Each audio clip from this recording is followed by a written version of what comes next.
Tonight we explore why 8 hours of sleep, the sacred cow of bedtime advice, might be slowly killing your memory. A comforting routine suddenly becomes suspect. The question sounds absurd at first. Sleep is supposed to help you remember things. It's the reason you revised for your exams and then went to bed early, right? But what if we've been getting it subtly, silently wrong? Tonight, we'll take that question seriously. Not with panic, but with quiet curiosity. We'll explore what sleep really does to the brain, how memory forms and breaks apart, and why the right amount of rest is a moving target, not a universal truth.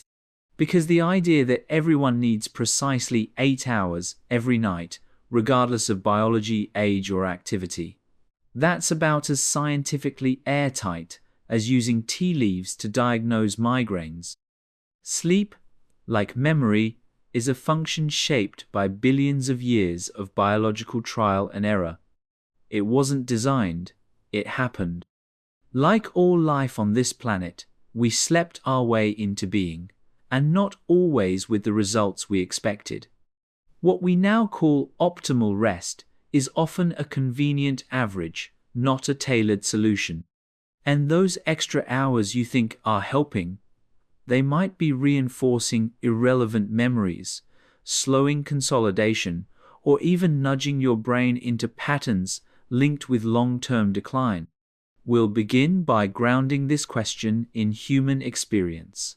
What sleep feels like, how it affects your daily thinking, and how memory seems to flicker in and out of reach. Then, we'll zoom out. What's actually happening inside your brain when you sleep? What cellular processes are at work? What rhythms shape those phases of light dozing and deep REM? And why do some of them, inconveniently, become less helpful when prolonged? Along the way, we'll meet early observers who tried to understand the mysteries of sleep with little more than observation, guesswork, and a dash of mythology. Then the scientists, methodical, curious, occasionally wrong, who learned to measure dreams, track memory formation, and even nudge sleeping brains to remember or forget on command.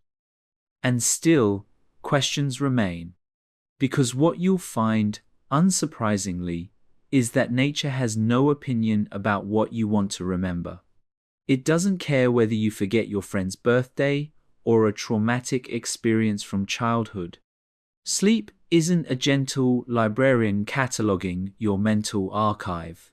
It's more like a janitor with a shaky memory and a deadline. You may not like what gets thrown out. By the end, you'll have a better understanding of what happens when you close your eyes each night, and why the answer to how much sleep you need to protect your memory might not be 8 hours after all.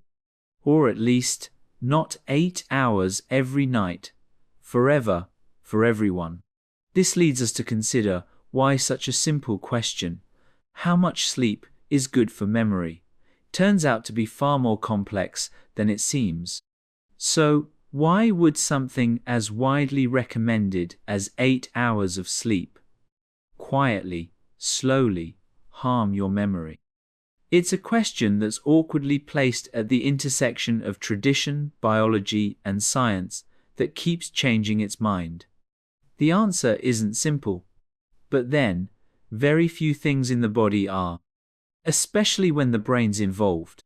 The belief that 8 hours is ideal has been around long enough to feel like fact.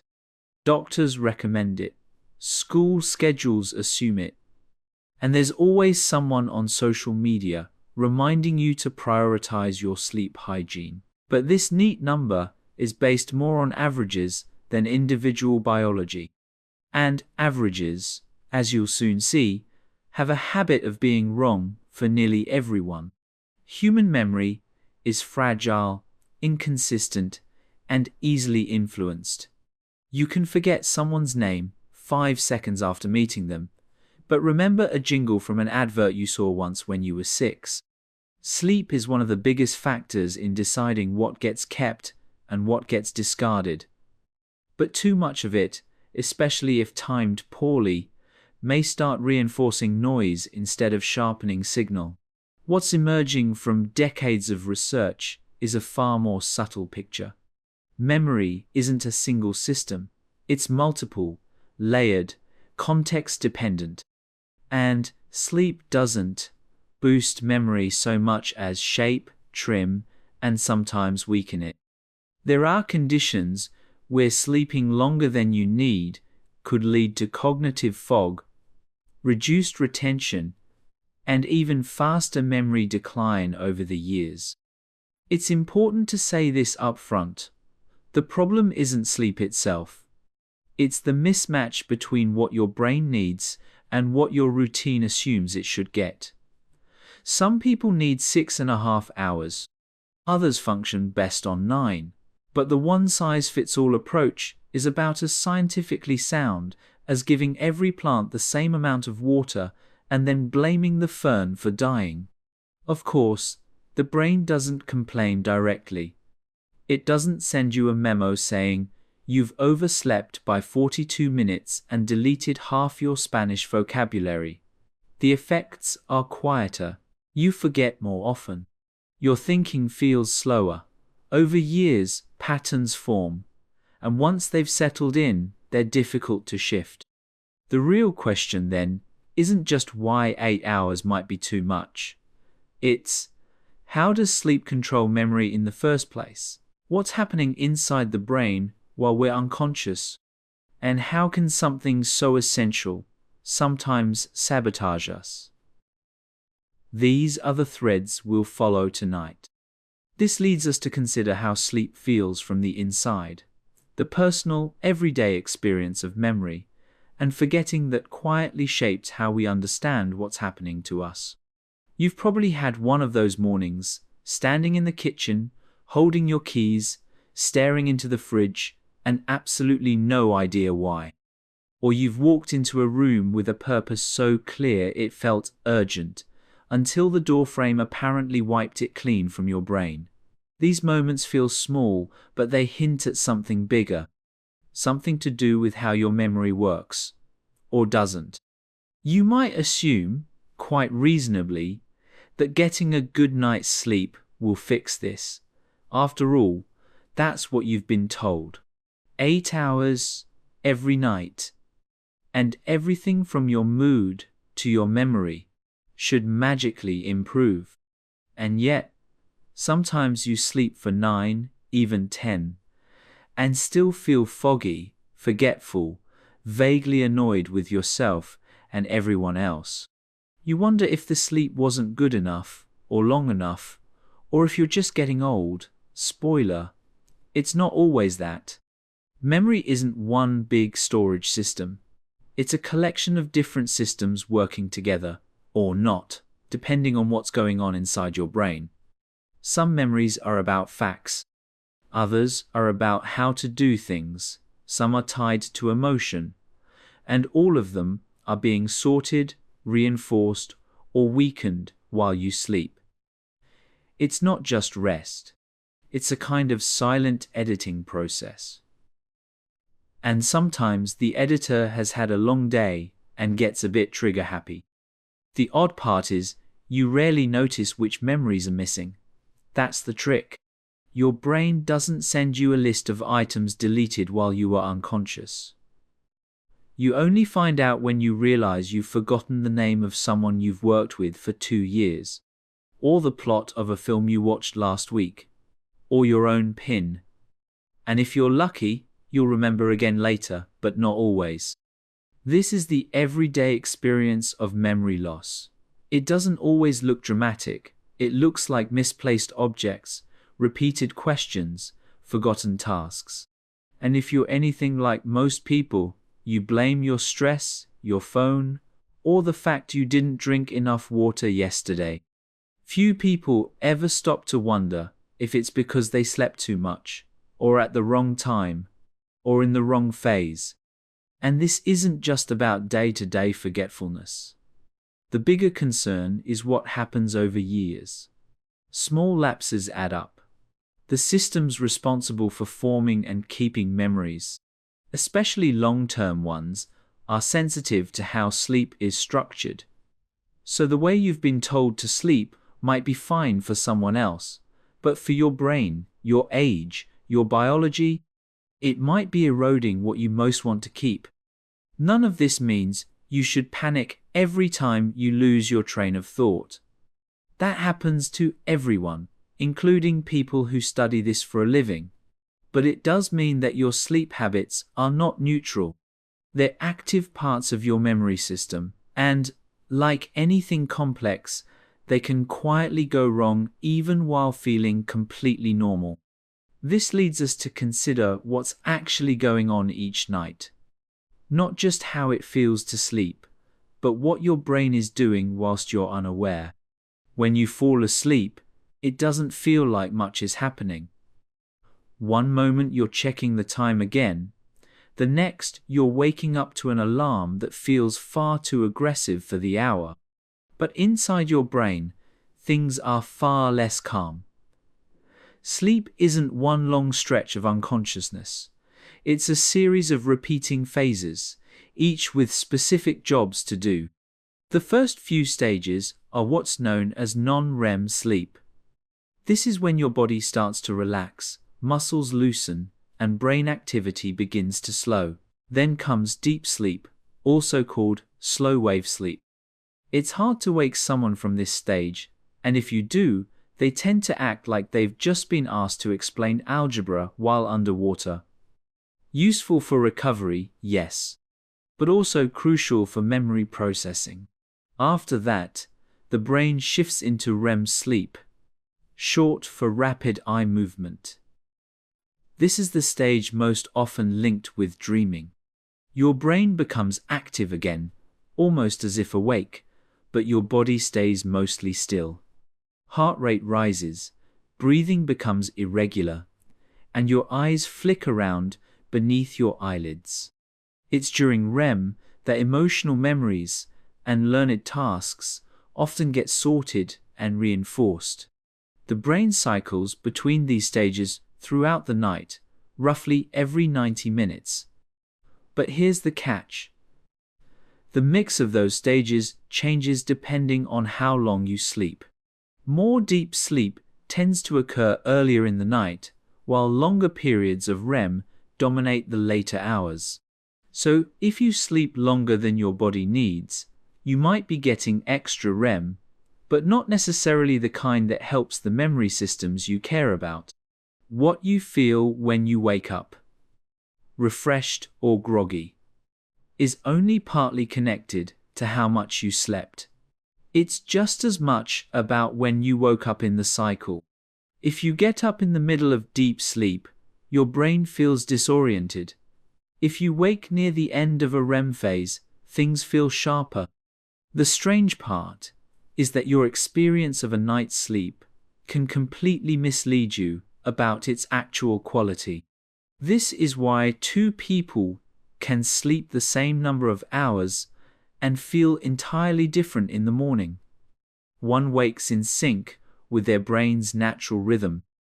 The other interrupts a key memory processing phase and spends the morning wondering why they walked into the living room with oven gloves and no shoes. Sleep isn't just about duration, it's about timing, depth, and sequence. And this is where it gets interesting. Because the systems responsible for building and maintaining memory don't operate based on how long you slept.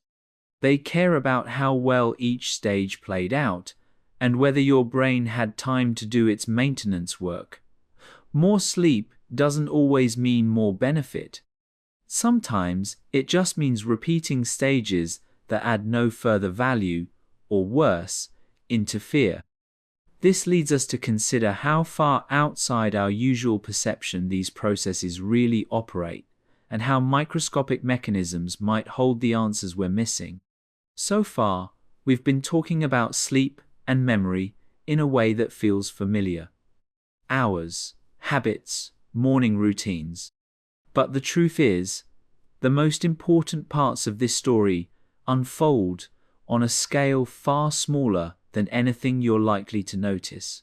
And it's here, beneath the level of awareness, where things start to get truly strange. The human brain contains around 86 billion neurons. Each one connects to thousands of others, forming a network that's changing constantly.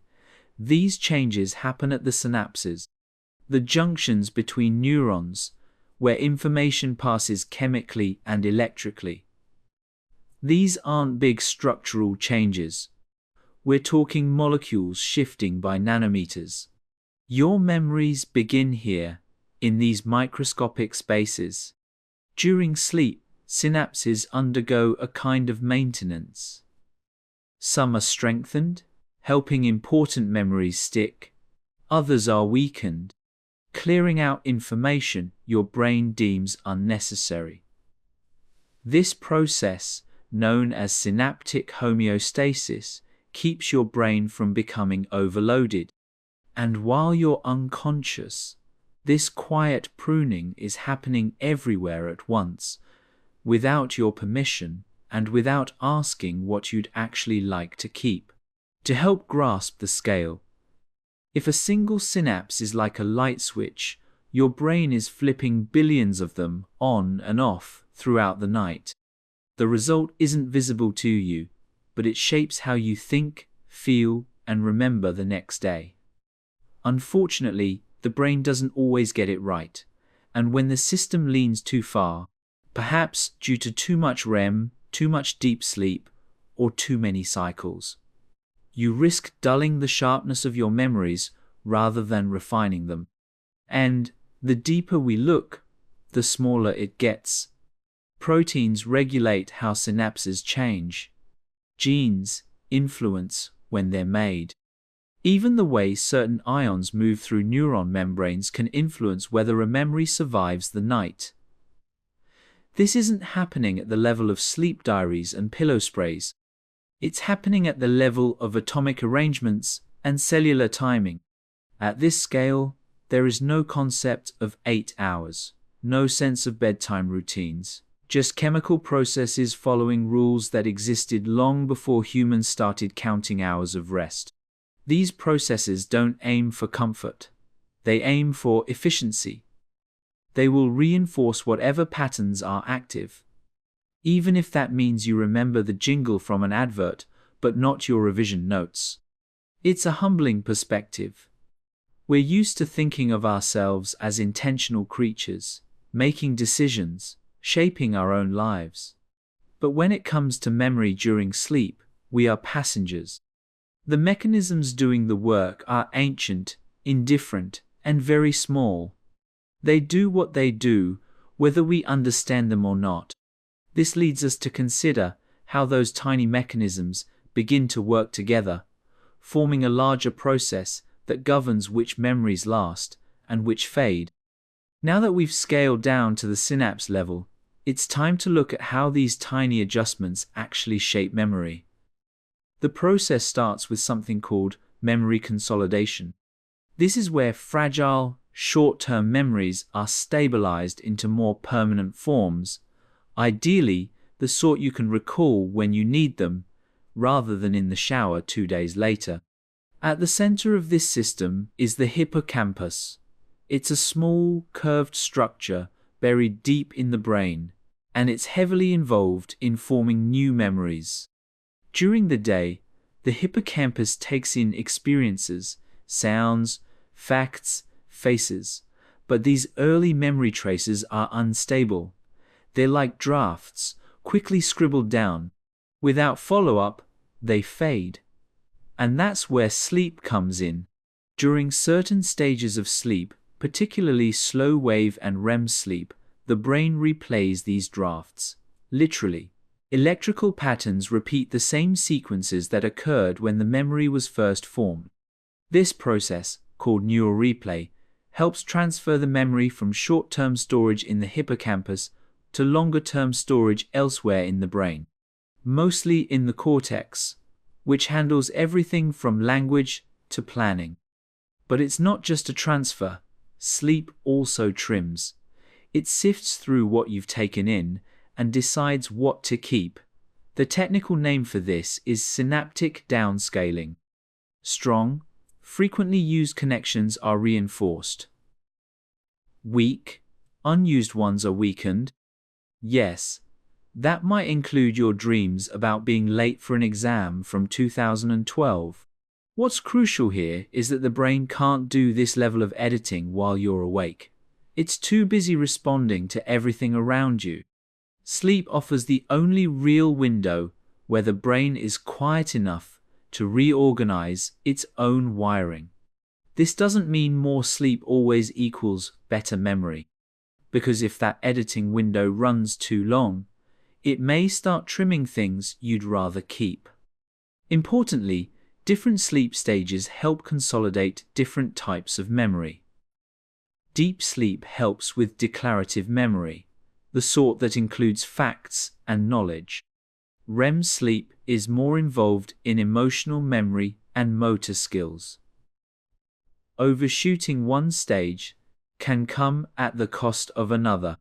So if your sleep is unbalanced, too long in one stage, too little in another, the memory system starts to misfire. And misfiring doesn't always look dramatic. It looks like remembering the wrong detail, forgetting the right one, or having false confidence in what you think you recall. This is the silent cost of a sleep pattern that doesn't quite match your biological needs. The process keeps running, just not optimally. This leads us to consider how these individual systems, consolidation, pruning, storage, interact over time, and how more complex memory shaping emerges from this quiet nightly work. Memory, like most things in biology, isn't handled by a single system working in isolation. What we call remembering is actually the result of multiple networks doing their jobs at different times, under different conditions. And during sleep, those networks begin interacting in subtle, layered ways, not always to your benefit. Let's start with synaptic plasticity. This refers to how flexible a connection between two neurons is, whether it gets stronger or weaker based on use. When you learn something new, certain connections fire together more often. If they're used repeatedly, they become more efficient. This strengthening is called long-term potentiation, or LTP. It's one of the core processes behind memory formation. Now, sleep appears to be a key moment when these connections are either reinforced or allowed to fade. During deep sleep, especially, slow electrical waves sweep through the brain, helping coordinate which connections to preserve. These waves are slow because they allow wide areas of the brain to reset at once, kind of like flipping breakers in a power grid. The idea is to quiet the noise and protect the signals that matter. Meanwhile, during REM sleep, the brain becomes more selective. Instead of globally downscaling everything, it fine-tunes individual pathways. Some researchers believe this is where emotional relevance kicks in. Memories with emotional weight are flagged for preservation. Others, less exciting or meaningful, may get quietly removed, which could explain why you remember your breakup text with perfect clarity, but not what you had for breakfast. There's also evidence that sleep helps integrate memories into existing knowledge structures. That means it's not just reinforcing what happened, it's making sense of it. This integration relies on a network of brain regions communicating across stages of sleep. The hippocampus replays events, the cortex responds, the thalamus helps control the rhythm, and so on. It's not a single process. It's a collaborative system of edits and associations. When this process runs efficiently, your memories are clearer, better connected, and more resistant to interference. But if sleep is interrupted, prolonged beyond what's needed, or mistimed with your body clock, the balance can shift. The brain may reinforce unhelpful connections, or miss the chance to integrate useful ones. You still remember things, just not always the things you'd hoped to. Of course, this isn't conscious. You don't get to choose which memories are edited. The system works based on activity, salience, timing, and a healthy dose of randomness. That's why even the most well-rested people sometimes forget birthdays and names, and yet remember the exact lyrics to a jingle from 2003. There's no logic to it. Just biology doing its best under unpredictable conditions. This leads us to consider how these processes, formed in tiny spaces and brief moments, also operate across wider scales, showing up in species beyond our own, governed by patterns that extend far beyond human experience. Sleep and memory aren't unique to humans. The same fundamental processes we've just explored also appear across a vast range of species, from birds and reptiles to insects and even some forms of aquatic life. Wherever there is a nervous system with a need to learn, there tends to be something that looks suspiciously like sleep, and something that behaves a lot like memory consolidation.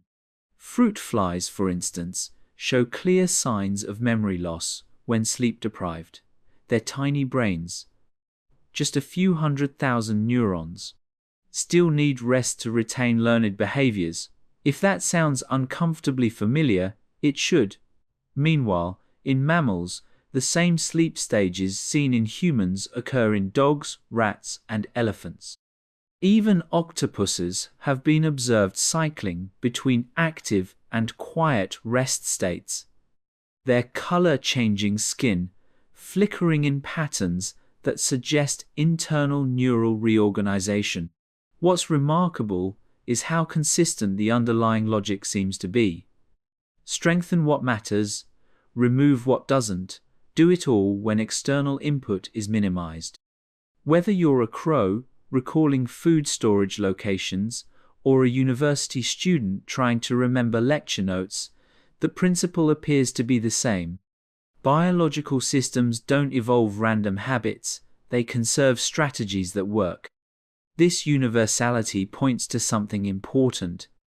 The laws governing memory during sleep aren't cultural or even personal. They're grounded in physics and chemistry. Synaptic changes, protein synthesis, and cellular maintenance all follow rules that apply across species. These processes don't care if you're anxious about tomorrow's meeting or trying to memorize a dance routine. They run on cues you don't control. The systems are also brutally efficient. If you're not using a memory, if it hasn't been rehearsed, recalled, or emotionally marked, it's likely to be weakened. And if sleep stretches on longer than needed, that extra time isn't spent polishing memories. It may actually allow less relevant material to become stabilized. The result is a storage system filled with clutter, like a phone full of screenshots you'll never look at again.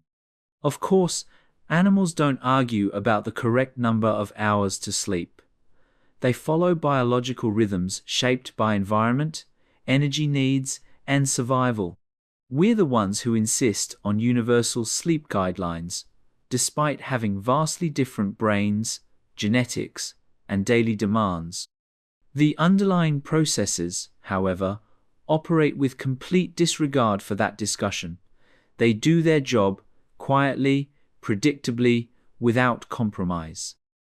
There's something oddly comforting about that.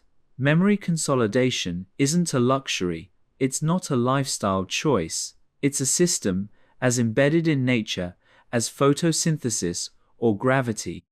And like those systems, it will work with or without your approval. Or your spreadsheets. This leads us to consider how time itself shapes these processes, and how memory, like everything else in nature, is subject to the rules of duration, decay, and deep time. Memory, like everything biological, changes over time. not just across a few nights of poor sleep, but across years, decades, even generations. And sleep's influence on memory doesn't operate in a vacuum. It follows patterns shaped by rhythms much older and longer than the alarm clocks we've built to ignore them. Start with circadian rhythms. These are roughly 24-hour cycles that control sleep, body temperature, hormone levels, and mental alertness. They're driven by light, shaped by evolution, and not especially interested in your social calendar. Memory systems are timed to these rhythms. If you sleep at the wrong part of your cycle, even if you get the right number of hours, your brain may not process memories properly. Over longer time spans, sleep quality changes with age. Deep sleep becomes less frequent in older adults, and this reduction is linked to declines in memory performance. Some researchers now believe that age-related memory loss isn't just a brain aging issue. It may be, in part, a sleep architecture issue. The brain is still capable of storing information. It just doesn't enter the right sleep states to process it efficiently anymore. There's also the matter of accumulated effects. 1 or 2 nights of poor sleep won't wreck your memory. But years of mistimed or excessive sleep, that's different. Longitudinal studies show links between habitual long sleep durations, usually over 9 hours, and greater risk of cognitive decline. It's not proof of direct harm, but the association is strong enough to raise eyebrows and a few neurological questions. On a deeper scale still, evolutionary time offers context. Our sleep needs likely changed with our environment. Early humans were exposed to light and dark, danger and safety, in cycles that had nothing to do with work schedules. Memory evolved not just to store trivia, but to help us survive, tracking food sources, recognizing threats, remembering who was trustworthy. Sleep wasn't optional, it was part of the system. What we call too much sleep may simply be sleep misaligned with modern demands. The brain consolidates what it gets. But if the timing is off, if the memory system isn't cued by the usual signals, it can start preserving irrelevant information and neglecting what matters. You might sleep longer, but come out no sharper, or even slightly dulled. Of course, most of this happens beneath our awareness. We don't feel the hippocampus fading, or the memory traces dissolving slowly over time. We just notice we're forgetting more names, struggling with focus, or repeating the same story at dinner. The passage of time reveals the results, quietly, unforgivingly, without fanfare. This leads us to consider what it means that these mechanisms operate without our permission, part of a universe that functions without consulting us at all. The more we examine sleep and memory, the clearer it becomes that these processes aren't designed with our preferences in mind. They operate with precision, but not compassion. There's no system in your brain carefully weighing whether you wanted to remember your maths revision or forget your embarrassing childhood nickname. The machinery simply runs, following rules that don't include your feelings. This is what scientists often mean by a mechanism. It doesn't have goals or intentions.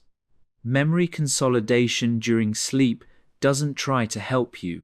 It isn't there to serve your ambition, your relationships, or your GCSE results.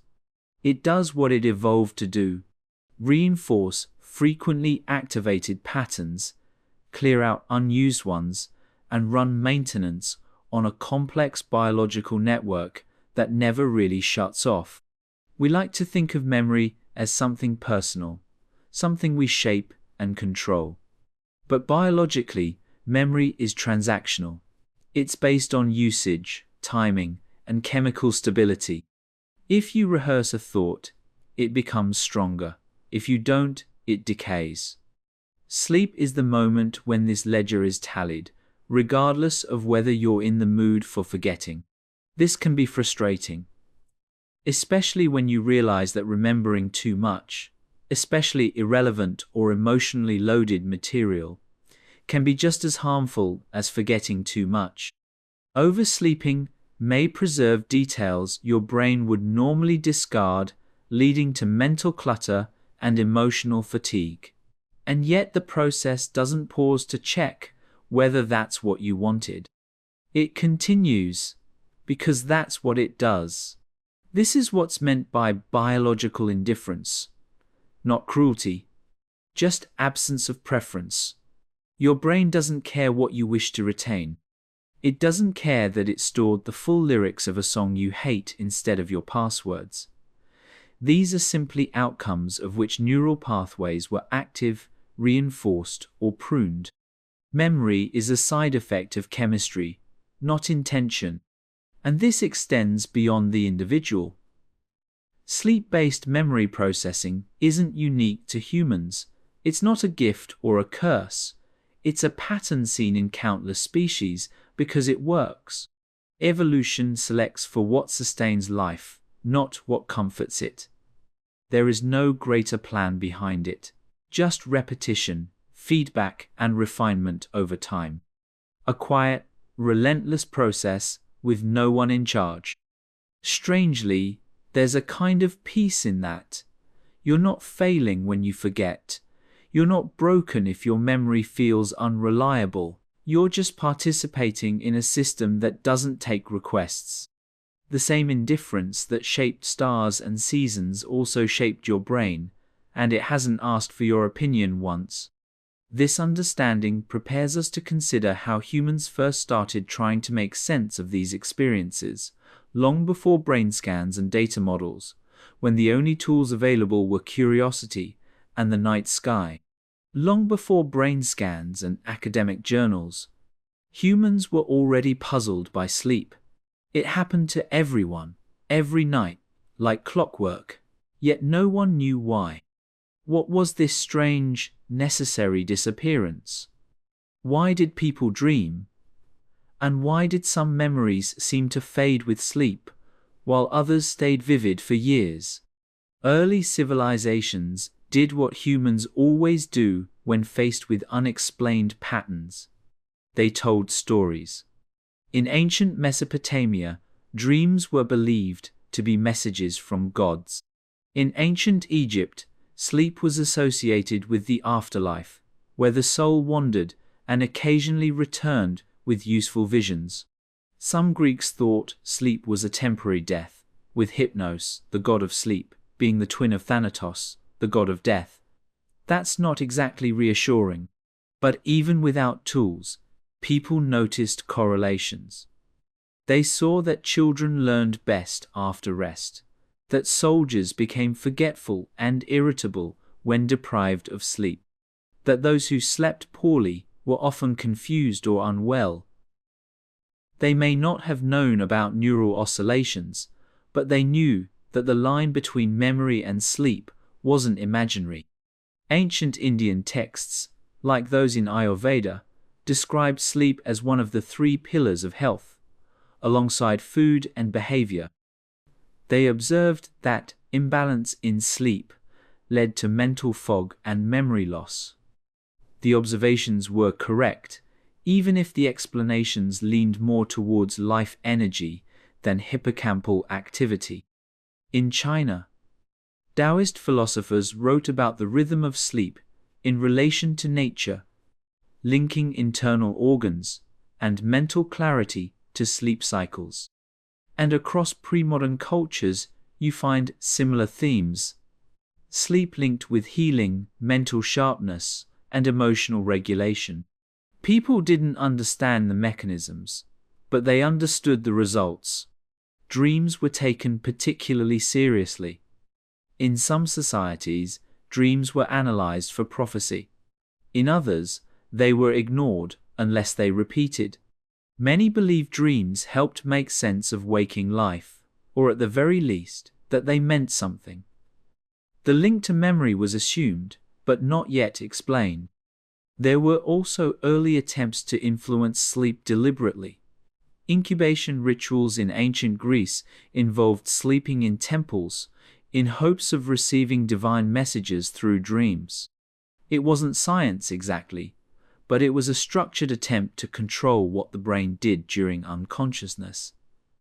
A kind of early sleep experiment, albeit with fewer electrodes and more incense. Of course, none of this was measured, quantified, or repeatable. But it laid the groundwork for a basic insight. Sleep and memory were clearly connected. The patterns weren't random. Something was happening each night, and the consequences could be felt long after morning came. This leads us to consider the first real attempts to test those ideas. Not through myth or intuition, but through method and careful observation. After centuries of sleep being treated as mystical, symbolic, or simply boring, some thinkers began asking a different kind of question, not what sleep meant, but what it did. These early attempts to study sleep and memory weren't flashy. No high-stakes experiments or lightning bolt discoveries. Just careful observation, slow reasoning, and occasionally, a guinea pig or two. One of the earliest figures to explore memory in a systematic way was the German psychologist Hermann Ebbinghaus in the late 1800s. He used nonsense syllables, made-up combinations of letters, to test how quickly people forgot information over time. The result was the forgetting curve, a visual demonstration of how memory decays rapidly after learning and then levels off. Not thrilling, perhaps, but crucial. What Ebbinghaus showed was that forgetting wasn't random, it followed a pattern, and that pattern changed depending on when people rested.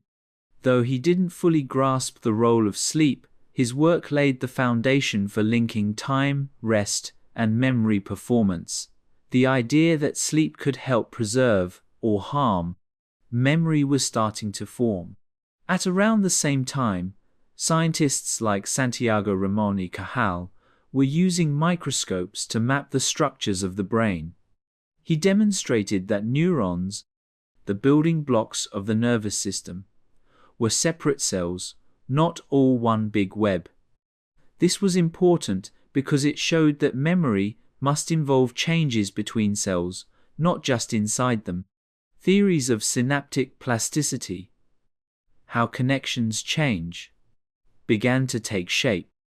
Meanwhile, physicians were noticing the effects of sleep loss in real patients.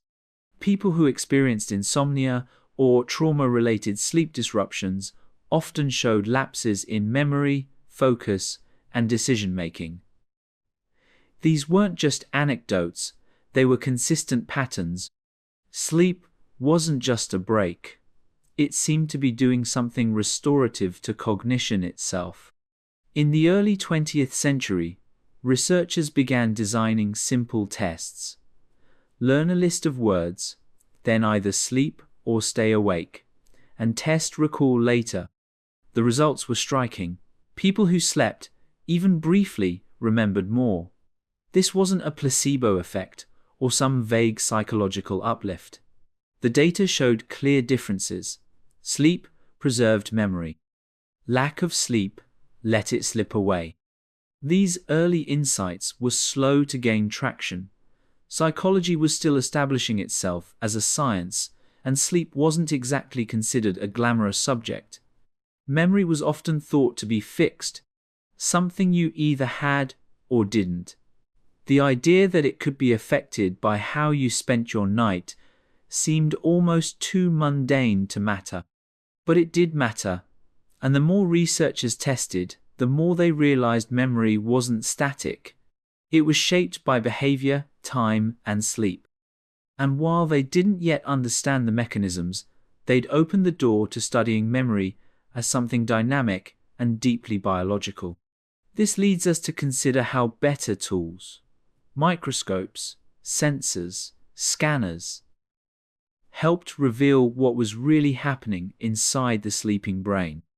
Once scientists began to suspect that sleep and memory were linked, the next challenge was figuring out how. Speculation could only go so far. What they needed were tools, ways to observe the sleeping brain without waking it up, and methods to track memory change without relying on guesswork. That's when technology stepped in. One of the most important breakthroughs came in the 1920s with the invention of the electroencephalogram, or EEG. This tool measures the brain's electrical activity through electrodes placed on the scalp. It allowed researchers, for the first time, to see that sleep wasn't uniform. It moved through distinct stages, each with its own electrical signature. The brain, it turned out, didn't rest so much as change gear. With EEG, scientists discovered REM sleep, short for rapid eye movement, a stage where the brain becomes highly active and dreaming often occurs. This stage was found to alternate with periods of deeper, quieter sleep. What mattered was that different stages seemed to affect different types of memory. It wasn't just about how much you slept, but what kind of sleep you got. Laboratory experiments became more precise. Participants were asked to learn specific tasks, word lists, number patterns, even motor skills, before going to sleep under observation. After waking, they were tested again, and the results were clear. Sleep didn't just preserve memory, it changed it. Some memories became stronger, others were weakened. The brain was curating information, not just storing it. With improvements in imaging technology, especially from the 1990s onward, researchers could now peer inside the brain in even more detail. Functional MRI, fMRI, allowed them to watch which parts of the brain became active during different phases of sleep. It revealed the same memory circuits lighting up that had been used during learning earlier in the day. In other words, the brain was replaying the memory without any conscious input. Further tools allowed scientists to influence sleep and memory directly.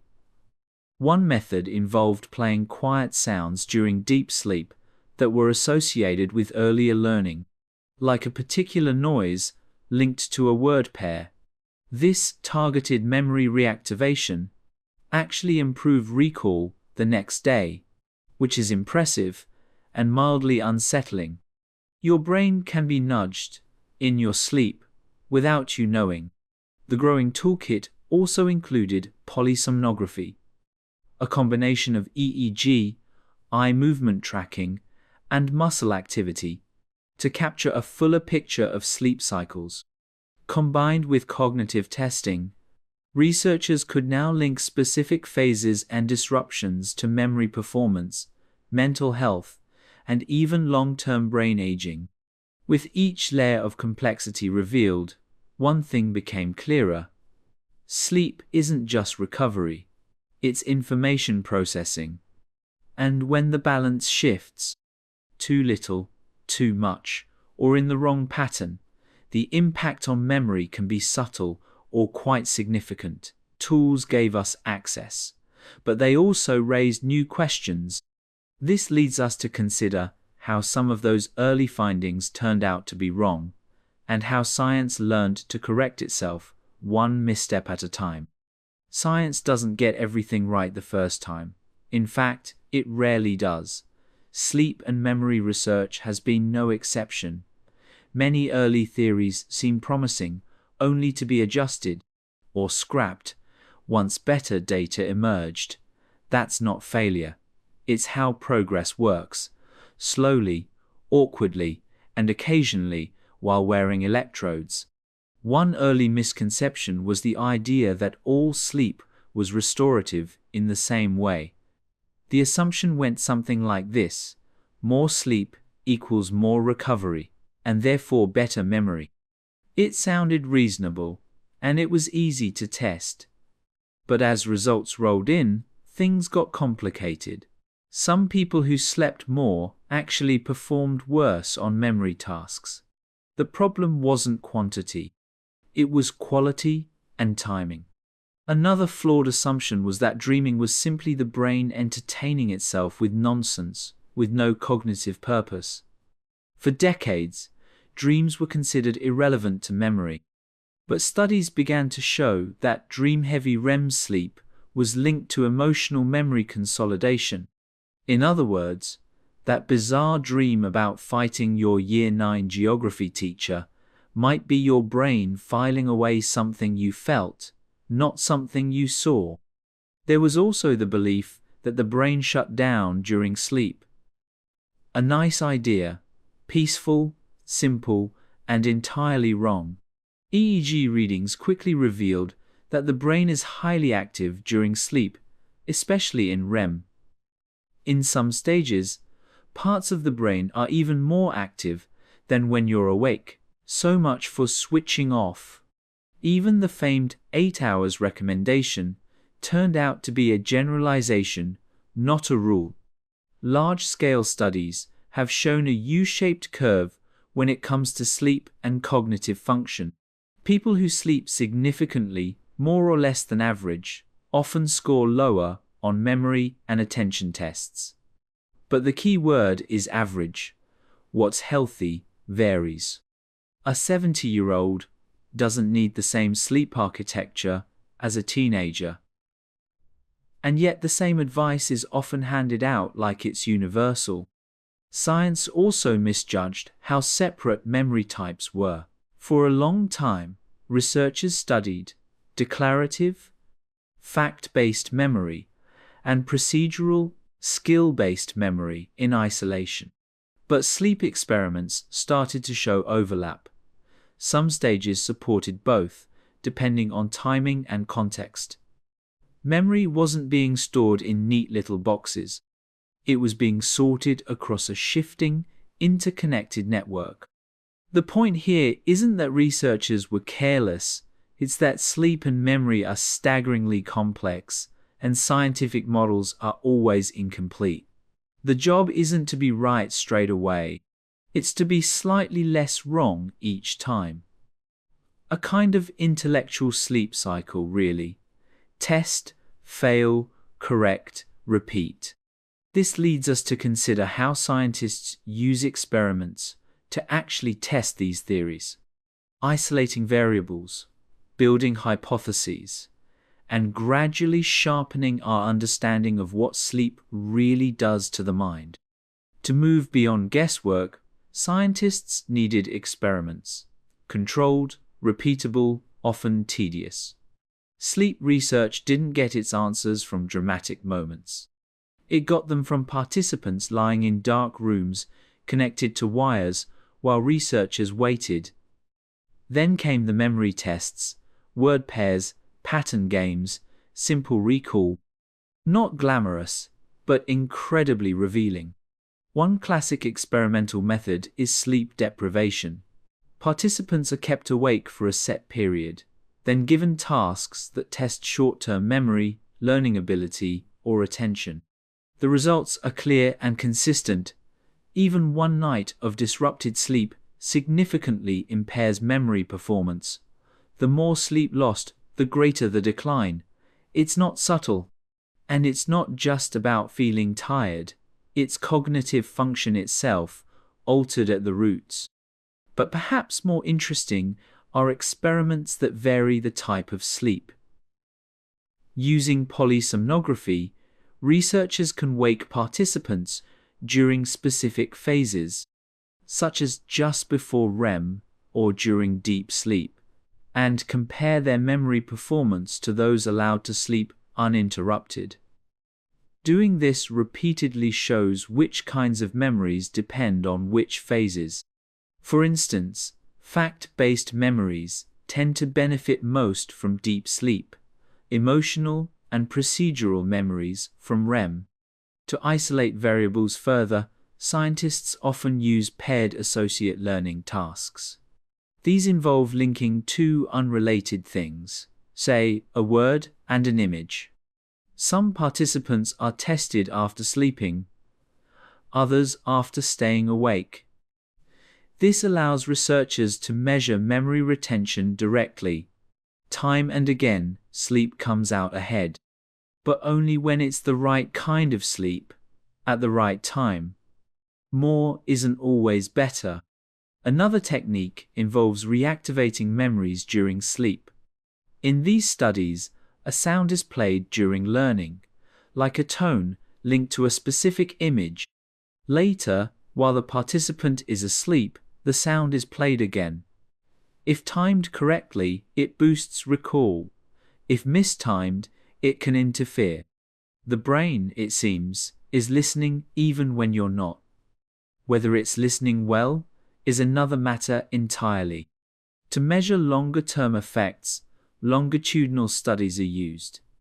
These track sleep habits and memory performance over years. While trickier to control, they offer big-picture insights. One finding is that people who consistently oversleep, typically beyond 9 hours a night, show faster cognitive decline. It's not conclusive, but the correlation is strong enough to take seriously, especially when paired with brain imaging that shows structural change in memory-related regions. The point of all these experiments isn't to find a magic number of hours, it's to understand what sleep does to memory under controlled conditions: repetition, isolation, measurement. These are the slow tools of science. They don't provide instant answers, but they do reveal patterns. And the pattern is this: sleep doesn't always help memory. Sometimes it reshuffles or even removes what you thought was stored safely. This leads us to consider how these discoveries weren't made by individuals alone, but through years of shared effort across labs, borders, and generations of researchers refining each other's work. Sleep science didn't advance because one brilliant mind cracked the mystery overnight. It progressed slowly, through collaboration, repetition, disagreement, and a surprising amount of paperwork. Memory and sleep research has been a collective effort, built across generations, borders, and a mix of disciplines that didn't always agree on what counted as evidence. One striking feature of sleep research is how many fields it touches. Neuroscientists bring brain scans and cellular data. Psychologists design memory tasks and behavioral trials. Chronobiologists study circadian rhythms. Medical researchers track long-term health outcomes. It's like assembling a jigsaw puzzle where no one agrees on the picture, and some of the pieces are still being grown in a lab. International collaboration has played a major role. Studies from Germany, Japan, the US, and the UK have all contributed to what we know about sleep stage dynamics and memory consolidation. Cultural differences in sleep patterns, such as biphasic sleep in some countries or longer sleep durations in others, have added useful variation to datasets. Human sleep isn't standardized, which makes it tricky and rich with data. Importantly, sleep labs around the world began replicating each other's findings. This matters. Science doesn't mean much without reproducibility. When separate teams, using different equipment and participants, reach the same conclusions, confidence grows. It's how we learned, for instance, that memory replay during sleep occurs in humans, rats, and even birds. The phenomenon crosses species and lab walls. Technology also spreads through collaboration. EEG methods used in one country are refined in another. Machine learning models to predict memory loss from sleep data are trained on multinational sleep banks. In recent years, the Human Connectome Project and other global brain mapping efforts have pooled brain imaging to examine sleep's effects at a scale no single lab could manage alone. there's also scientific disagreement, which, contrary to how it looks from the outside, isn't dysfunction. It's how bad ideas get filtered out. One researcher proposes a new mechanism for sleep-based memory transfer. Others try to replicate it or refute it. The back and forth isn't failure. It's the scientific version of proofreading, just with more statistical modeling and less passive aggression. Even now, researchers are constantly refining the questions. Not just how much sleep is optimal, but optimal for what kind of memory, at what age, under what conditions. These are not questions a single person can answer. They require datasets bigger than any one study and insights from people with very different training, which is both frustrating and essential. This leads us to consider where all this refinement has taken us. Into the age of precision tools, brain imaging, and detailed models of the sleeping brain. Technology has caught up with the questions. Now we ask, what exactly is happening in there, and how precisely can we measure it? As the 21st century arrived, so did a wave of tools that could finally peer inside the brain while it slept, without having to open it up or wake it. Functional MRI, high-density EEG, and advanced signal processing let scientists track electrical and blood flow patterns in real time. Sleep became visible, and with visibility came precision. One of the first revelations from brain imaging was that sleep isn't passive. During non-REM sleep, the cortex shows bursts of activity called slow waves. These are large, coordinated voltage shifts that sweep across the brain like ocean tides. They're not random, they reflect deep, system-wide synchronization, something that seems to help transfer memories. Meanwhile, during REM sleep, the brain looks nearly as active as it does when awake, just without any external input. This is when vivid dreams occur, and when the hippocampus appears to replay neural patterns from earlier in the day. Brain imaging revealed that during these cycles, memory circuits light up as though reliving specific experiences, just without your conscious permission.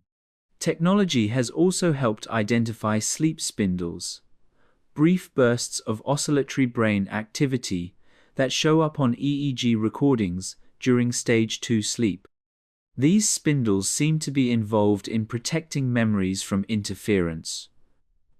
The more spindles you produce after learning something new, the more likely you are to remember it, which is probably the only time being described as spineless is a compliment.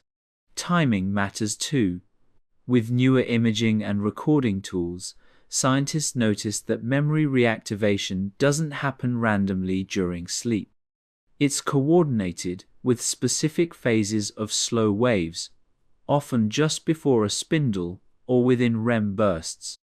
It's as though the brain runs a tightly scheduled maintenance routine, with about as much flexibility as airport security. Some experiments have gone further, using closed-loop systems to deliver sounds at just the right phase of a slow wave, enhancing memory consolidation. Others stimulate specific brain regions using transcranial current during sleep. These aren't sci-fi gadgets. They're real tools being trialed now, and they suggest we may soon guide the memory-saving process rather than just observe it. Even more sophisticated methods, like intracranial recordings, used in patients with epilepsy, have allowed scientists to watch single neurons reactivate during sleep. In a few studies, individual memory traces could be tracked from waking experience to nocturnal replay. These are the first steps towards understanding memory at the level of precise neural codes. This leads us to consider what these tools are actually revealing about the sleeping brain. Because it's not just about watching signals, it's about making sense of the sequence, the purpose, and the function behind them. And when we do, a surprising story emerges.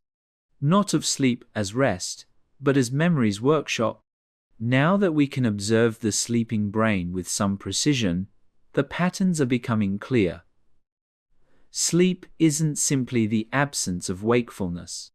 It's a distinct, structured process, and much of that structure is devoted to memory. Every night, the brain runs a quiet operation, reviewing, reorganizing, and reinforcing what we've taken in whilst awake. One of the main tasks is deciding what to keep and what to discard. Not everything we encounter is useful.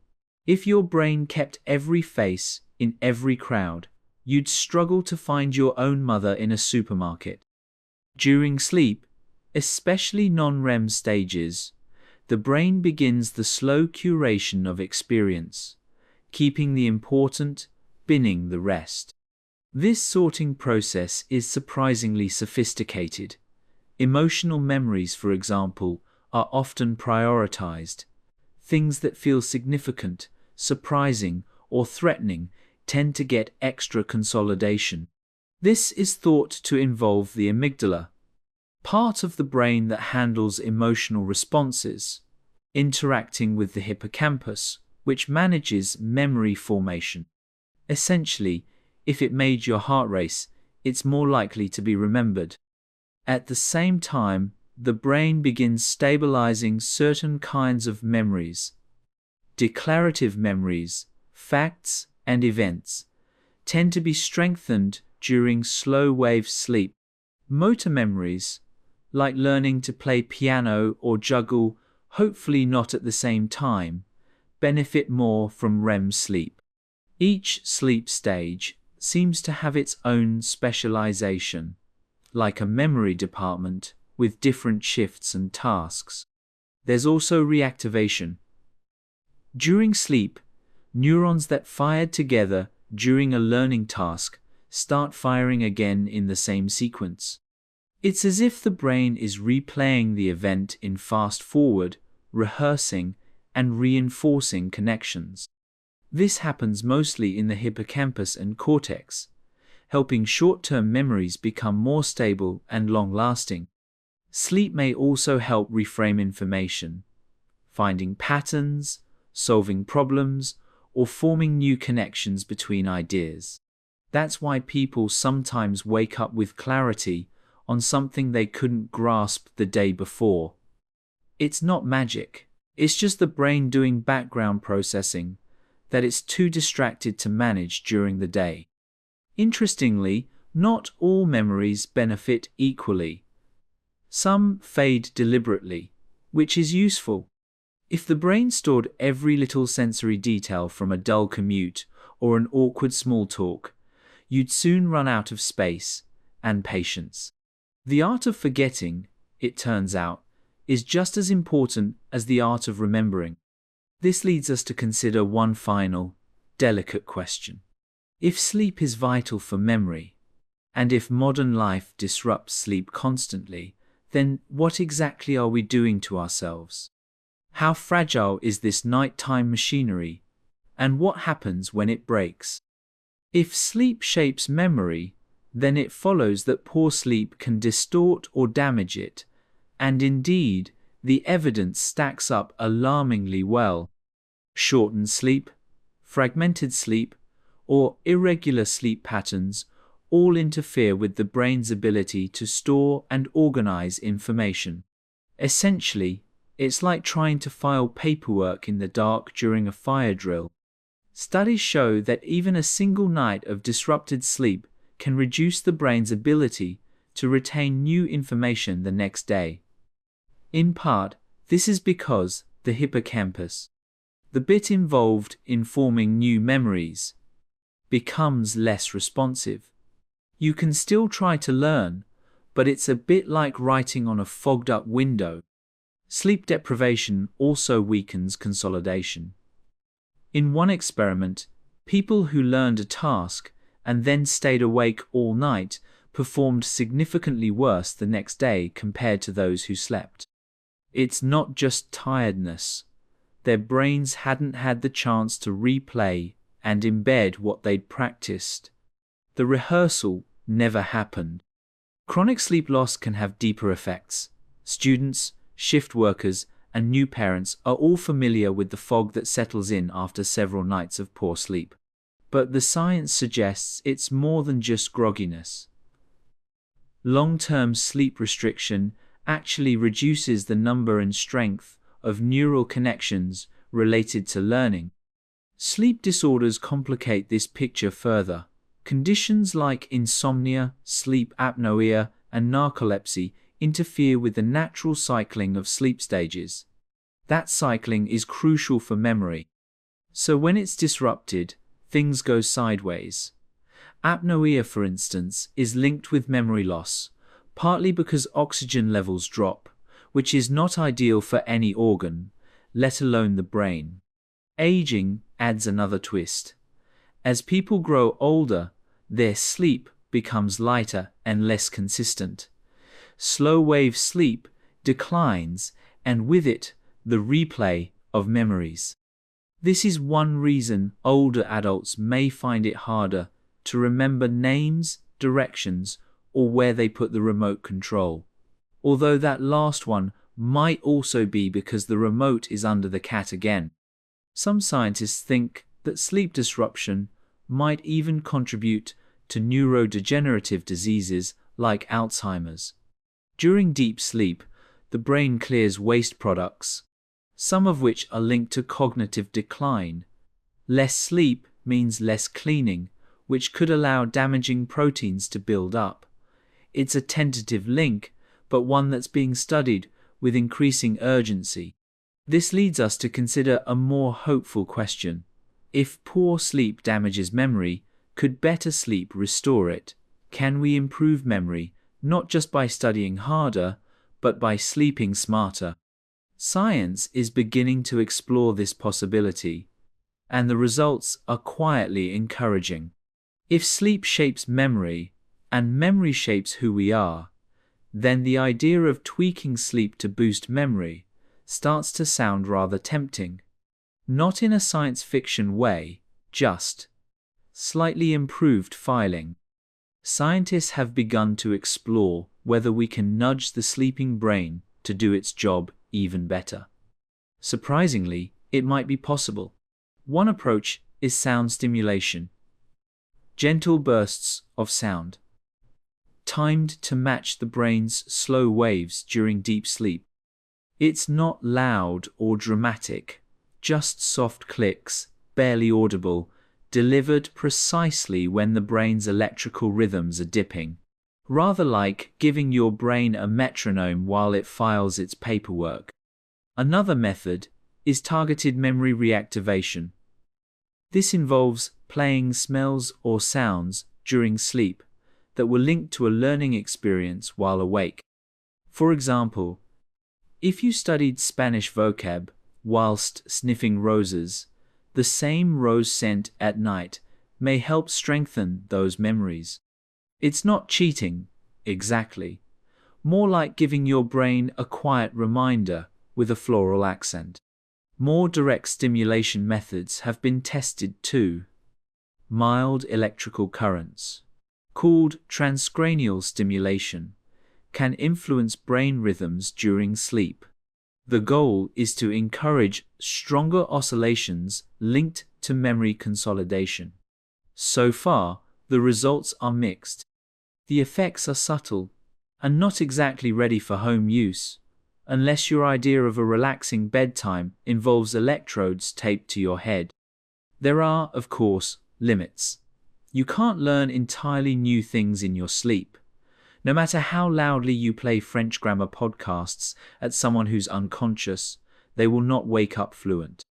Sleep enhances learning, but only if that learning started while awake. You still have to do some work first, tragically. There's also the question of trade-offs. Boosting one type of memory might interfere with another. Sleep isn't a blank canvas. It's a carefully structured series of stages, each doing something slightly different. Tampering with it, even gently, risks shifting the balance. As with most things in biology, the phrase "it's complicated" continues to be both accurate and unhelpful. Despite these complications, the research is promising. Even minor gains in memory performance through improved sleep could benefit students, patients with memory loss, or anyone trying to learn new skills without also forgetting where they left their keys. It's not about turning sleep into a productivity tool. It's about letting sleep do what it already does, slightly better. This brings us to our final thought tonight.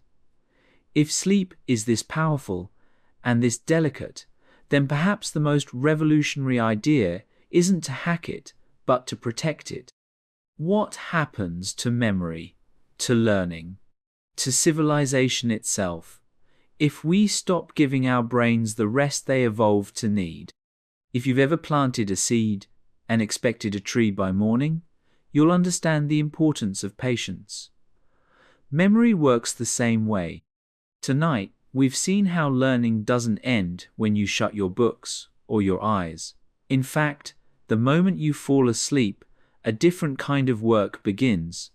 Quiet, slow, and essential. Sleep doesn't just preserve memories. It strengthens them, organizes them, and weaves them into wider patterns of knowledge. The brain replays experiences, extracts meaning, and clears space for tomorrow. It's not glamorous, and it doesn't involve sparkles or fireworks. It's just biology getting on with things while you drool into a pillow. This entire system is ancient. Sleep has been with life for hundreds of millions of years, long before humans came along with their smartphones and revision timetables. Even fruit flies need it. So it's not something evolution forgot to clean up, it's something evolution has fiercely protected. That tells us how central it is to learning and survival. And yet, in much of the modern world, sleep is treated like an optional upgrade, something you sacrifice for work or school or late-night scrolling. We praise people who get by on 5 hours, as if they've cracked some cheat code for adulting. In reality, they've mostly just forgotten where they parked the car. Sleep is not a luxury. It is infrastructure. Without it, the entire cognitive system sags. Learning slows, memories degrade, reasoning falters. We don't need to optimize sleep with gadgets and gimmicks. We need to defend it from interruption, neglect, and bad lighting. As it turns out, the smartest thing you can do for your brain is sometimes absolutely nothing. There's still much to understand. How do different sleep stages coordinate to support creativity? Why are some memories prioritized while others fade? Can we use sleep to recover from trauma or reshape habits? These questions sit at the edge of science, slowly being explored, night after night, brain after brain. But one message is already clear. Sleep is not passive. It's not downtime. It is a time of active processing, cleansing, repair, and growth. Every night, your memories are being rearranged, sharpened, or gently erased. You are literally becoming who you are while you sleep. So perhaps the next time someone says, "You can sleep when you're dead," you might gently suggest they try sleeping before that. Memory depends on it. So does learning. So, in the end, does being human. From the very first spark of consciousness in a newborn brain to the fading memories of old age, sleep runs quietly alongside us. Not just as a break from wakefulness, but as a builder of meaning, identity, and continuity. If memory is the story we tell ourselves about who we are, then sleep is the editor, sorting the plot and trimming the fluff. Over thousands of nights, we accumulate experience, skills, language, habits, fears, and insights. Sleep filters them, not with perfect logic, but with evolutionary priorities. Things linked to strong emotion or repeated effort tend to stick. Trivial facts, thankfully, tend to fade. Which is why you probably remember your Year 6 teacher's voice, but not their Wi-Fi password. And this process has a purpose beyond mere storage. Memories don't live in isolation. Sleep helps them interconnect, find context, and form wider understanding. That's how we build knowledge, rather than just hoard facts. It's also why a good night's sleep can suddenly make a confusing problem feel simpler, or a vague thought become clear. Cultures throughout history have recognized this. From ancient rituals honoring dreams, to the long tradition of sleeping on it before making decisions. We've always sensed that something important happens in the quiet hours. Neuroscience has now caught up, confirming that this instinct was, for once, spot on. But this relationship between sleep and memory is also fragile. It's shaped by light, noise, stress, health, hormones, and social routines. When any of those go wrong, when sleep becomes broken, delayed, or rushed, memory suffers, which is bad news, really, considering most of us sleep next to a small glowing rectangle that pings whenever someone posts a blurry sunset. There is no single sleep trick that makes us smarter. No hack, no supplement, no magical 8-hour formula. What matters is consistency. Going to bed and waking up around the same time. Protecting those hours as essential, not negotiable. Not because sleep will make you a genius, but because it's how your brain stays itself. Zooming out, it's rather striking. Across all of human history, through language and culture and memory and learning, sleep has always been there, each night, reshaping what we know. Before writing, before schools, before cloud storage, there was sleep, storing, updating, deleting. A biological library system humming quietly in the background. And so tonight, as you prepare to go offline for a few hours, remember this. Every memory worth keeping has passed through sleep. It's not just something your brain does when it's bored of being awake. It is the silent partner in everything you've learned, everything you've forgotten, and everything you are. Sleep has been with us since the beginning, but our understanding of it is still fairly young. Much of what we know about how it affects memory and learning has emerged only in the last few decades. And, as with most things in science, the more we learn, the more questions we realize we haven't answered. One open question is how memories are prioritized. We know that not everything we experience makes it into long-term storage. Some memories fade quickly, others stick. Emotional events seem to get fast-tracked, but beyond that, the sorting process is unclear. The brain doesn't exactly come with a save for later button, not yet, anyway. Another mystery lies in the interaction between sleep stages. We know deep sleep helps stabilize factual memories, while REM sleep is linked to emotional processing and creativity. But it's still unclear how these stages coordinate across the night. Do they take turns?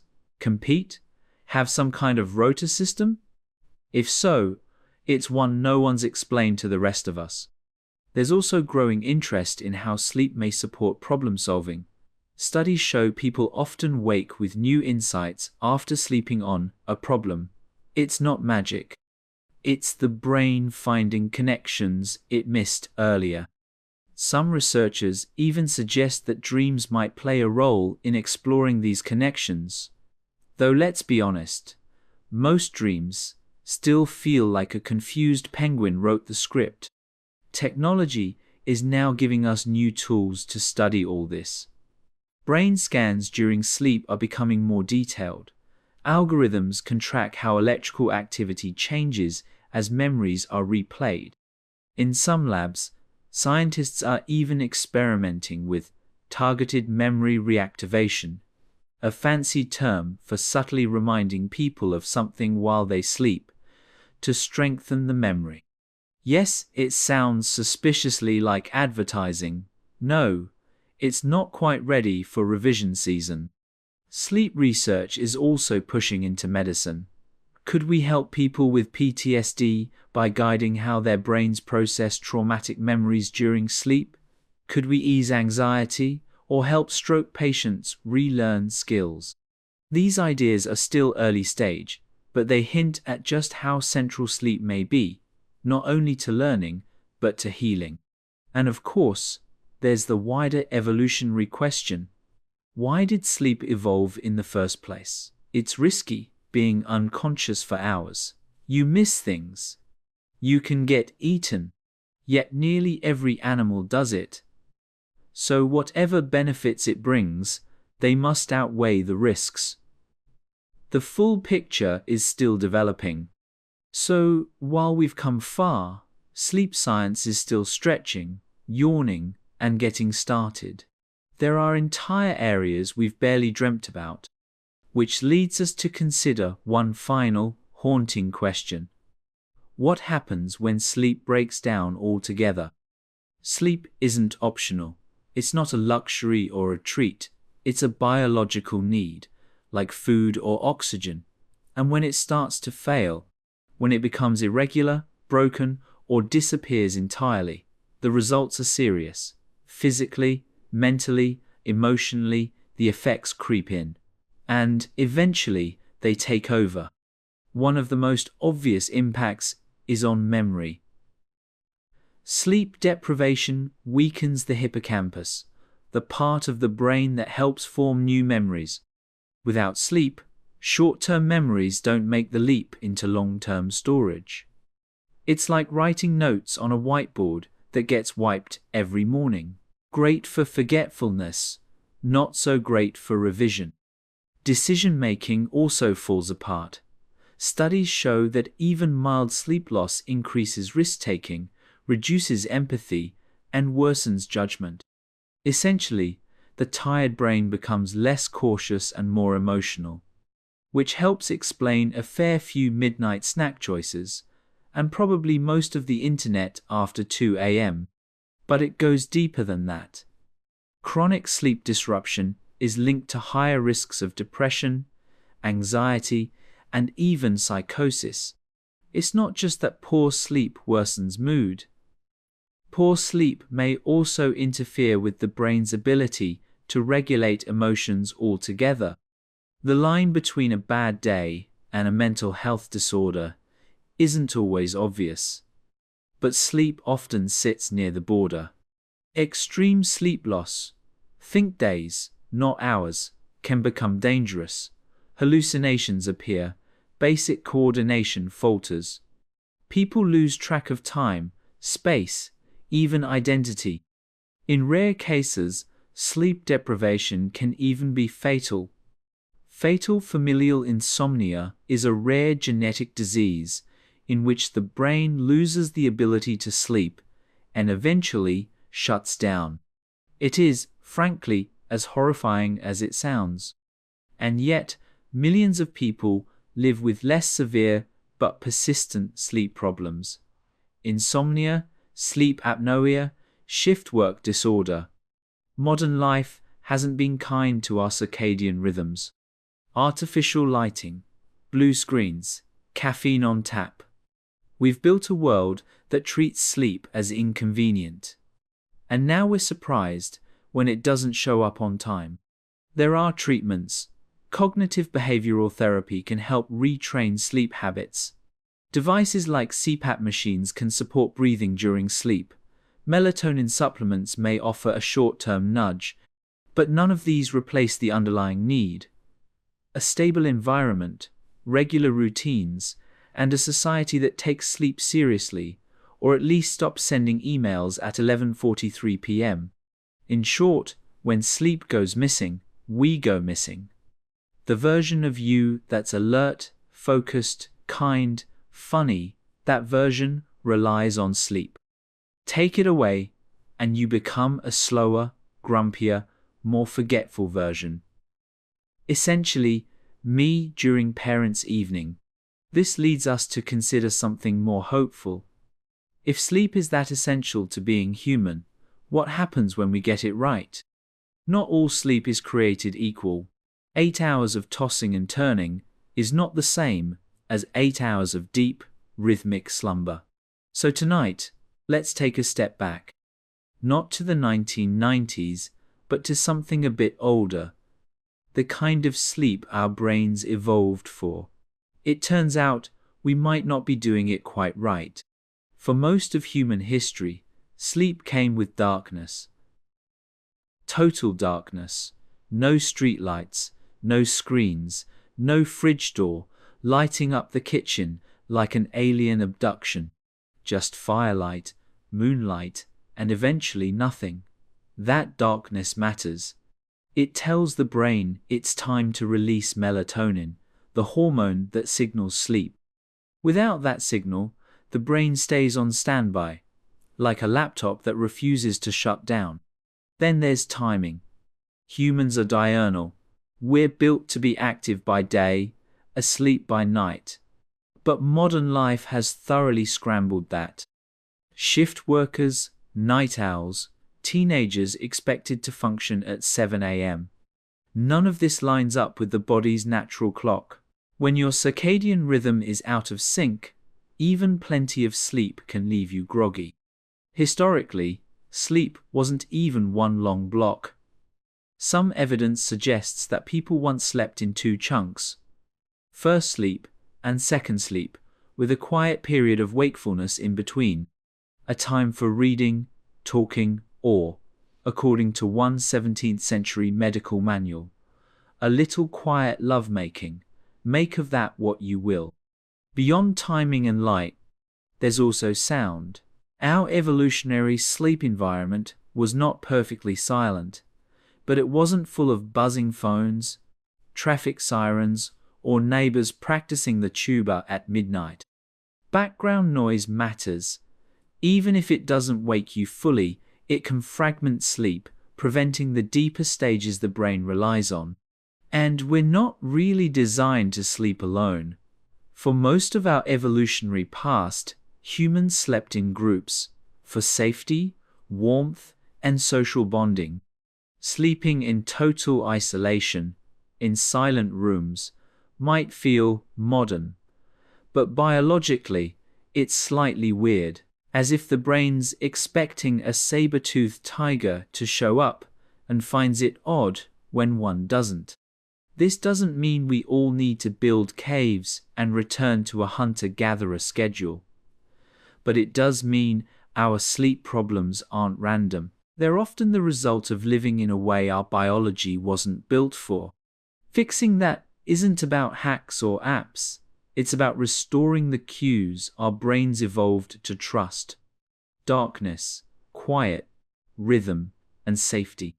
So yes, you can take magnesium or listen to whale noises. But if the basics are broken, light, timing, routine, those are the things to start with. We sleep best when the environment makes sense to the brain, even if it doesn't impress your smartwatch. This leads us to ask a more practical question. If we wanted to improve sleep, not just survive it, what would that look like? So far, we've seen that modern sleep often clashes with the kind our brains expect. But that doesn't mean we're doomed to spend our nights staring at the ceiling, counting regrets.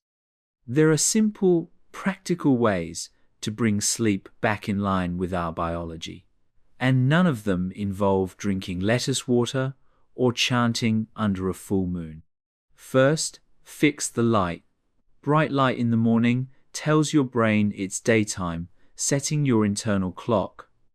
Dim light in the evening tells it to start winding down. Seems obvious, but scrolling through a glowing rectangle at midnight does rather confuse the system. You might as well be shouting, "Daytime," into your own eyeballs. Next, regularity. Going to bed and waking up at the same time every day is one of the strongest cues for your body clock. Yes, even on weekends. Unfortunately, your circadian rhythm doesn't care about lie-ins or Friday night films that end suspiciously close to breakfast. The brain likes rhythm, not surprise parties. Third, wind down. You can't go from action movie to unconscious in 5 minutes. The brain needs time to switch gears. A consistent wind-down routine, dim lights, quiet activity, no emails from terrifying bosses, helps signal that sleep is coming. Some people use warm baths or calming music. Others stare into middle distance, muttering, "What is time?" Either way works. Then there's the sleep space itself. Cool, dark, and quiet is ideal. Not freezing, pitch black, and silent as the grave. Just comfortable and predictable. Avoid temperature swings, noisy environments, or anything involving flashing LED clocks with the brightness of a lighthouse.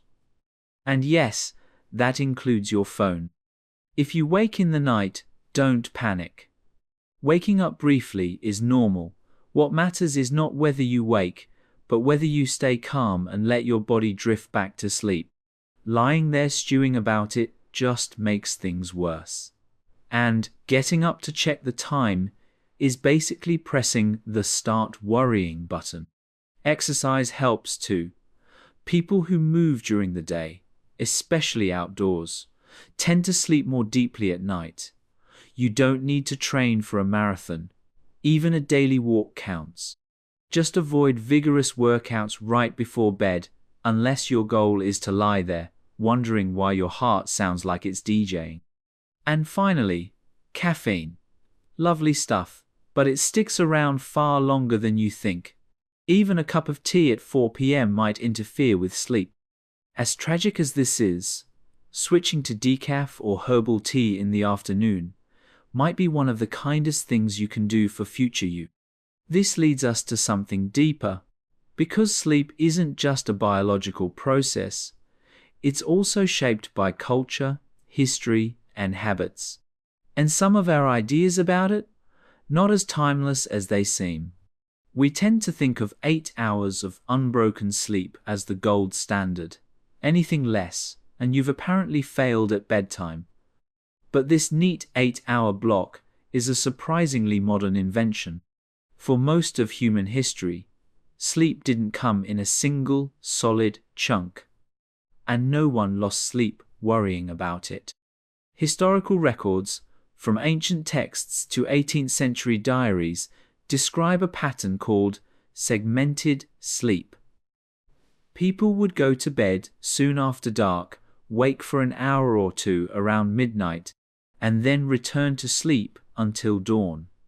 In between, they'd read, talk, pray, even visit neighbors. Not quite the insomnia hotline, but not far off either. This first and second sleep structure wasn't considered a problem. It was just how people slept. The Industrial Revolution changed all that. Gas lamps, factory hours, and eventually electricity pushed bedtimes later and demanded earlier starts.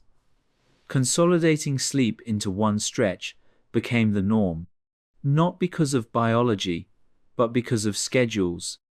Of course, the 8-hour rule has its uses. Many people really do need around that amount to function well. But treating it as the one correct model ignores how variable sleep can be across individuals, cultures, and stages of life. Teenagers, for instance, naturally fall asleep later. It's not rebellion, it's biology. Although the two can look suspiciously similar. Even today, not everyone sleeps in one go. Some cultures still practice biphasic sleep, splitting rest into a long nighttime sleep and a shorter daytime nap. In parts of the Middle East, it's a post-lunch rest, and for new parents Well, it's whatever you can get without crying into toast. We've also inherited a few myths along the way. You must get exactly 8 hours. You should fall asleep instantly. Waking in the night means you're broken. None of these are true. Sleep is a biological process, not a timed performance review. And no one gets fired for taking 10 minutes to nod off. So rather than chasing some mythical perfect night, it helps to focus on patterns over time. Are you sleeping long enough most nights? If the answer's yes, it doesn't really matter whether you sleep in chunks, waves, or diagonally across the bed like a confused starfish. This leads us to a wider point. Sleep is shaped not just by biology, but by the stories we tell about it. And if those stories are outdated or unrealistic, they can do more harm than good. Fortunately, stories can change. And science, when listened to, is quite good at rewriting them. Every night, whether we remember them or not, we dream. These vivid, sometimes baffling mental experiences are a feature of REM sleep, although they can show up in other stages too. For most of human history, dreams were seen as messages from gods, ancestors, or whatever had access to the subconscious postbox that night. Modern science, naturally, has different ideas. Dreams seem to be linked to memory processing, emotional regulation, and creativity. Some researchers suggest they help us simulate threats or test out social situations in a risk-free way. It's like the brain running rehearsals, though admittedly, some of the scripts are a bit off. Being chased by a flying dishwasher, for instance, rarely comes up in real life. Neuroscientists have identified areas of the brain that become more or less active during dreaming. The prefrontal cortex, the bit involved in logic and decision-making, takes a bit of a nap itself, which may explain why dream plots don't always follow much sense. Meanwhile, the limbic system, emotions, memory, stress, is fully switched on. A slightly chaotic arrangement, if we're honest. One famous theory, called the activation synthesis model, suggests that dreams arise from the brain trying to make sense of random activity in the cortex. It's a kind of post hoc storytelling, like your brain suddenly being asked to explain why a giraffe was driving a taxi through your school, and instead of saying no idea, it replies, well, obviously, it's symbolic of your exams. There's still debate though. Some psychologists argue that dreams have no real function. They're just a byproduct of the brain doing other things. Others point to research showing that people often solve problems or find creative insights after dreaming, suggesting there may be more structure and purpose than it seems. Then there's lucid dreaming, where the dreamer becomes aware they're dreaming. Some people can even control what happens. It's rare, but trainable. Like learning to ride a bike that's on fire, underwater, and also a metaphor.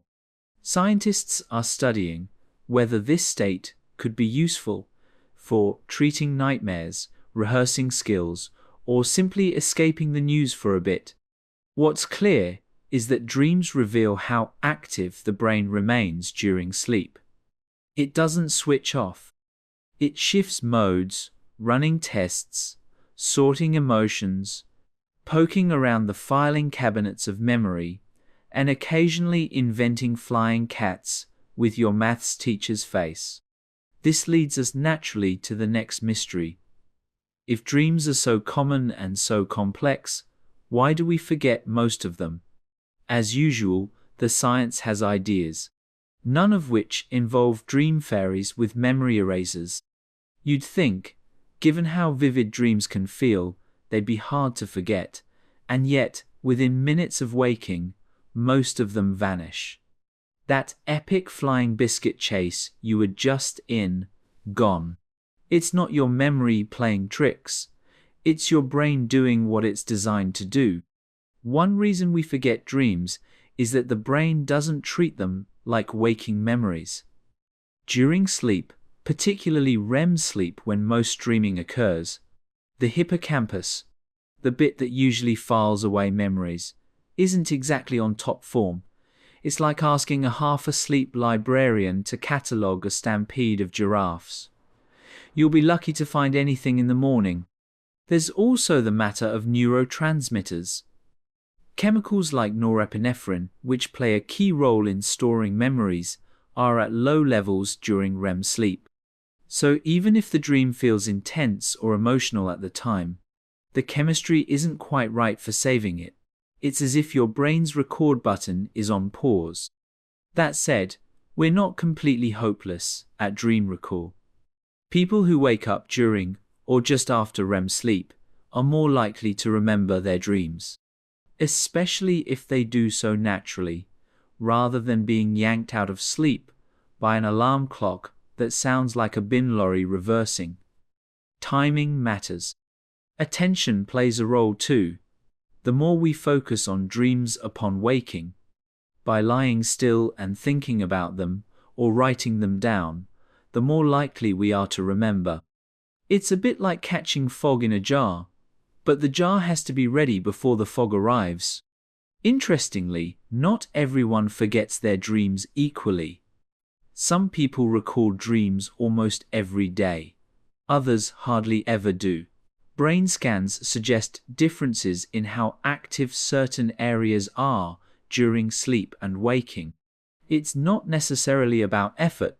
It might just be how your brain is wired. Or, if you're sleep deprived and surviving on vending machine peanuts, priorities may shift.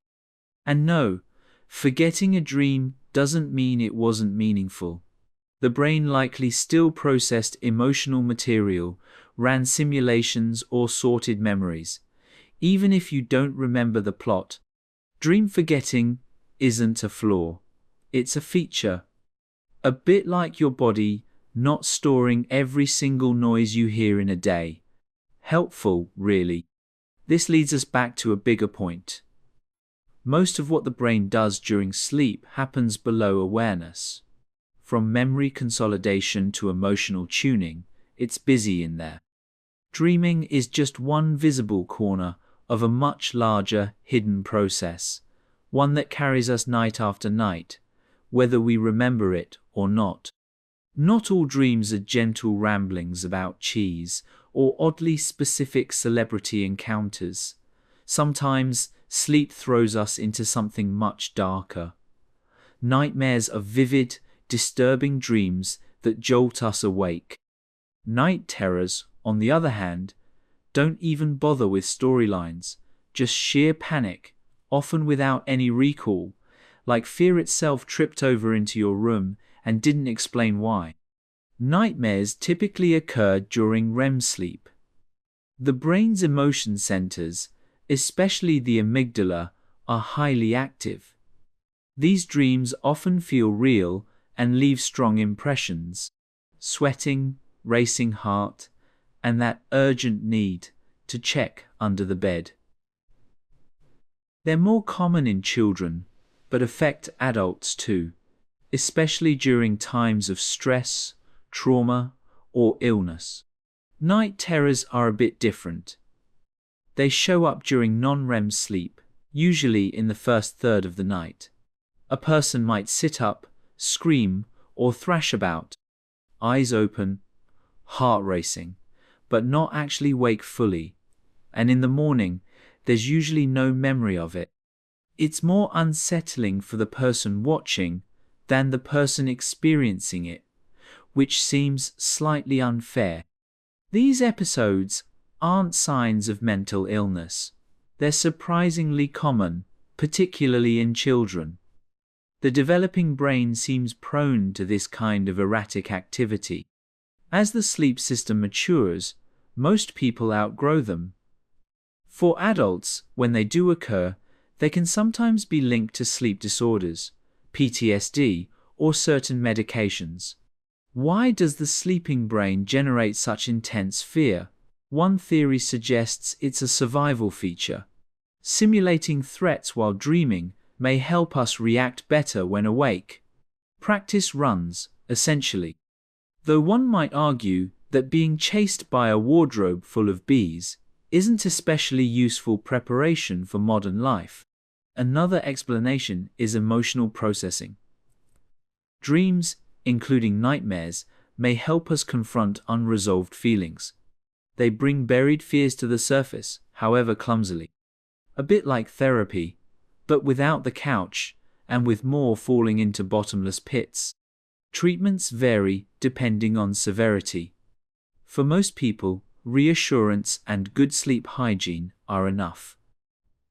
For recurring nightmares linked to trauma, techniques like imagery rehearsal therapy, where you consciously reimagine a nightmare with a different ending, can be helpful. Not that your subconscious will always cooperate, of course. This brings us to a broader truth. Sleep is not always restful. For all its benefits, it can also be turbulent. But even our worst nights offer clues about our health, our past, our emotional state. And if dreams are the echoes of the mind, nightmares are its alarm bells, unpleasant but sometimes necessary. This leads us to consider another nocturnal riddle: sleepwalking. When the body gets up, the mind stays asleep, and furniture gets mysteriously rearranged. While most of us spend the night firmly rooted in bed, a few go walkabout, without ever waking up. Sleepwalking, or somnambulism, is one of several parasomnias. Odd behaviors that occur during sleep. Others include sleep talking, sleep eating, and in more extreme cases, sleep driving. Yes, apparently, even your subconscious fancies a late-night road trip. Sleepwalking usually happens during deep non-REM sleep, particularly in the first third of the night. At this point, the brain is in a peculiar state, deeply asleep, but some motor control circuits remain active. The result? People can get up, walk, and perform basic actions, all while technically unconscious. It's like watching someone run Windows 95 on a modern laptop. Functioning just barely. Children are more prone to sleepwalking than adults. Their sleep cycles are still developing, and deep sleep tends to be longer and more intense. As the brain matures, these episodes usually fade. For adults, persistent or dangerous sleepwalking might be linked to stress, genetics, medications, or sleep deprivation. Alcohol doesn't help either, no surprises there. Despite the myths, waking a sleepwalker isn't dangerous. It might be a bit confusing or alarming, but the real risk is injury. Walking into walls, falling down stairs, mistaking a wardrobe for the toilet. The safer approach is guiding them gently back to bed or making the environment less hazardous. Padded corners are optional but increasingly tempting. Other parasomnias range from the harmless to the downright strange. Sleep talking is common and often makes little sense. Half conversations about sandwiches or people named Brenda. Sleep eating involves raiding the fridge while asleep, usually without any memory of it, which does raise ethical questions about leftover cake. Then there's REM sleep behavior disorder. Normally, during REM sleep, the body is paralyzed, a safety feature to stop us acting out our dreams.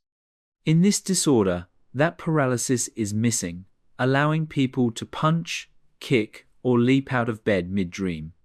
Understandably, this doesn't make them the ideal sleep partner. It's more common in older adults, and can sometimes signal neurological conditions like Parkinson's.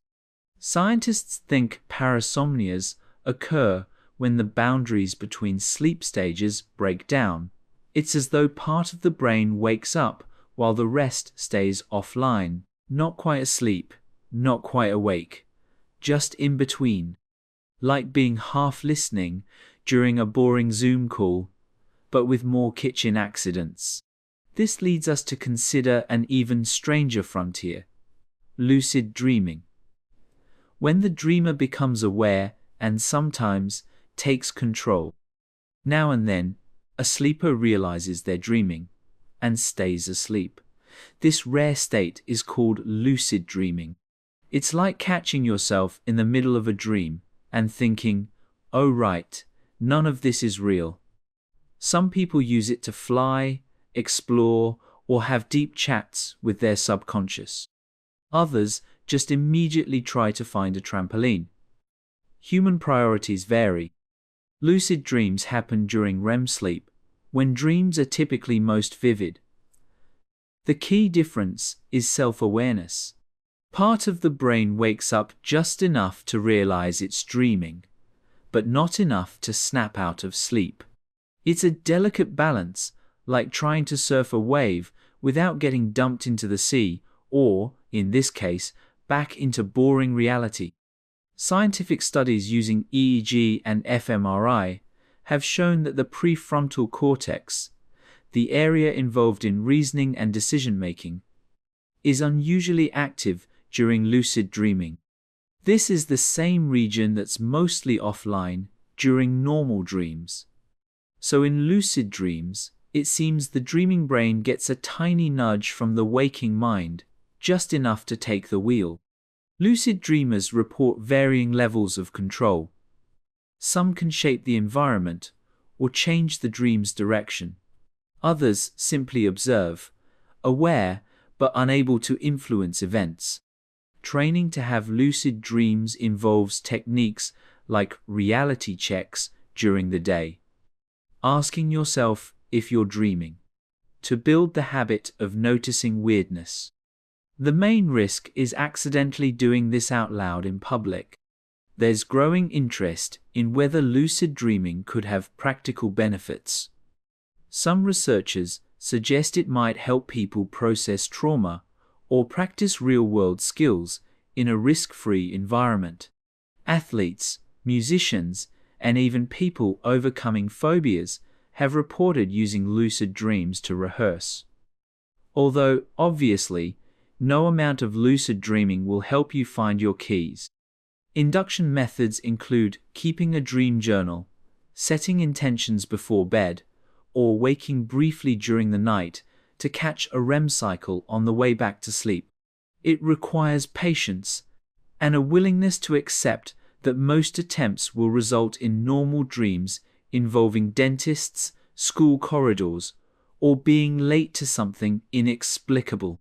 Lucid dreaming isn't fully understood. We don't know why some people do it naturally while others struggle. There's also debate over whether it interferes with sleep quality. It might be that dragging your conscious brain into dreamland disrupts the point of dreaming in the first place, or maybe it's just a harmless sideshow. Still, it offers a glimpse into the flexibility of consciousness, that the sleeping brain can notice itself and respond, is an odd little reminder. Even at rest, our minds are never completely still. This leads us to consider the opposite situation. What happens when the mind tries to wake, but the body refuses? Imagine waking up, fully conscious, but your body refuses to move. You try to speak, nothing. You feel pressure on your chest, a presence in the room. This unsettling state is known as sleep paralysis.